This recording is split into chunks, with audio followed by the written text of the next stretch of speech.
قسمت سیوم سریال صبر یکی از سریال‌های محبوب پرطرفدار و جذاب افغانی. این سریال در کجا ساخته شده است، توسط چه افراد حمایت شده است، دقایق و رازهای پشت پرده درباره زندگی تمامی بازیگران سریال صبر. سریال صبر آخرین قسمتش چه تاریخی و در کجا به اتمام خواهد رسید؟ سریال صبر تاکنون چه مقدار پول درآمد کرده است؟ پول و دارایی این سریال مربوط به کیها خواهد شد؟ حقایق و گفتنی‌های تازه درباره سریال صبر. من در این ویدیو پیرامون حقایق همین ماجرا خواهم پرداخت، پس در ادامه با کانال دنیا اینفو باشید.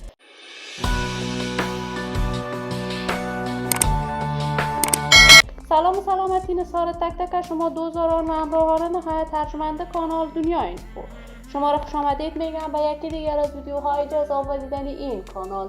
اگر دوست کانال دنیا اینفو باشید، پس برای حمایت هرچه بیشتر از این کانال علامت سابسکرایب را فشار دهید تا ویدیوهای دیگر کانال دنیا اینفو را از دست ندهید.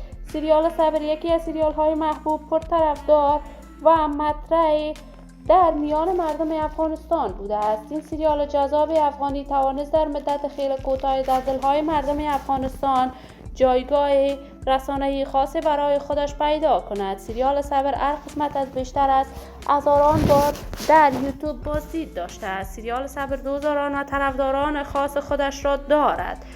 این همه در حالی است سریال صبر در کشور پاکستان ثبت شده است و فصل اول این سریال که بیشتر از 65 قسمت داشته است در خانه رخسار و میوند از جمله مشهورترین یوتیوبران افغان در کشور پاکستان ساخته شده است. رخسار و میوند از جمله مشهورترین یوتیوبران افغان بوده است که در کشور پاکستان در این سریال در نقش مرکزی نقش ایفا کردند. تاکنون معلوم نیست سریال صبر توسط چه افراد حمایت شده است، ولی سریال صبر داستانش خیلی پرمعنا و محبوب بوده است.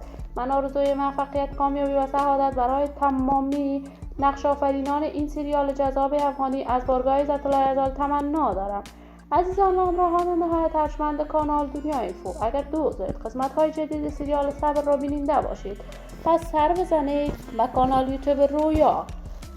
اگر دوست دارید کانال دنیا اینفو باشید، پس برای حمایت هرچه بیشتر از این کانال علامت سابسکرایب را فشار دهید تا ویدیوهای دیگر کانال دنیا اینفو را از دست ندهید.